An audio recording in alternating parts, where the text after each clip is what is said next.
স্মরণ সভার অত্যন্ত শ্রদ্ধেয় সভাপতি এবং আজকের এই মঞ্চের সামনে বসে আছেন এই খুলনা অঞ্চলের যারা সংস্কৃতিকে ধারণ করেন, যারা লালন করেন, সেই সর্বজন শ্রদ্ধেয় সংস্কৃতিজন এবং বিদগ্ধজনেরা, আমি প্রথমেই কৃতজ্ঞতা প্রকাশ করছি যে এমন একটি স্মরণ সভায় আমাকে আমন্ত্রণ জানানোর জন্য।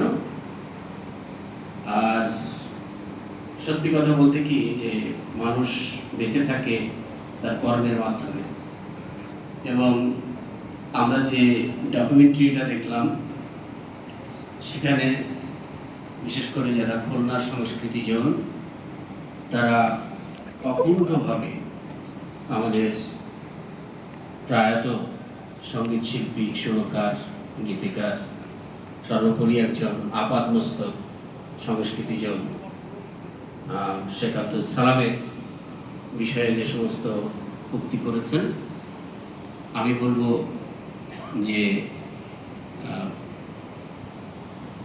সবাই অকৃপণভাবে তাকে করেননি, তার মূল্যায়ন করেননি।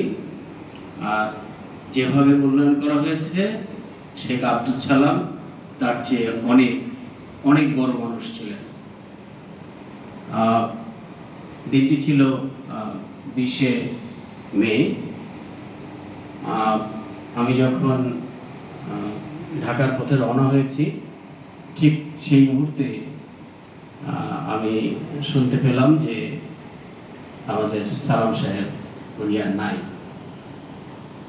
আমি সত্যি মানে তখন কিংকর্তব্য বিমূঢ় হয়ে গেলাম। আমি মামুনকে বললাম, তুমি ওখানে গিয়ে অ্যাটেন্ড করো, আর যেভাবেই হোক তার ডেড বডি বাংলাদেশ বেতারে আনতেই হবে। ও ঘন্টাখানিক পরে আমাকে ফোন দিয়ে বললো যে স্যার, আমরা তো এখানে তাকে ফুল দিতে পারলাম না, এবং সম্ভবত তাকে আমরা বেতারেও নিতে পারবো না। আমার এই কথা শোনার পরে খুব খারাপ লাগলো। আমি তারপরেও বললাম যে তুমি ওইখানে যারা সংস্কৃতি জন আছে, কারণ বেতার এবং শেখ আব্দুল সালাম এই দুইজনকে, এই দুইটি প্রতিষ্ঠানকে কিছুতেই পৃথক করা যাবে না।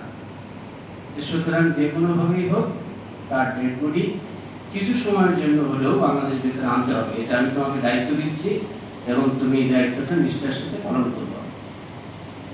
ওরা 12টার দিকে আমাকে ফোন দিল যে স্যার, আমরা এখনো এখানে আছি, সমস্ত সাংস্কৃতিক জনরা আছে, কেউ এখানে ফুল দিতে পারে নাই, আমরা নিজেরাও পারিনি, এবং তারা কিছুতেই ডেড বডি বাংলাদেশ বেতারে দিবে না।